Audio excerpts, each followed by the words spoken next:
كتبه ورسله لا نفرق بين أحد من رسله وقالوا سمعنا وأطعنا غفرانك ربنا وإليك المصير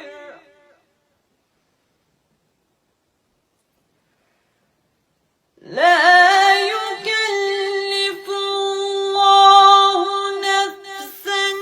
إلا وسعها لها ما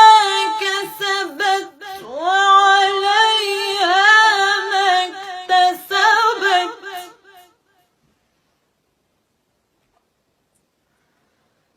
ربنا لا تؤاخذنا إن نسينا أو أخطأنا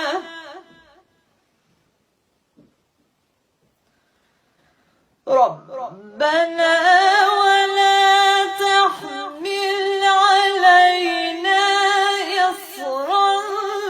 كما حملته على الذين من قبلنا ربنا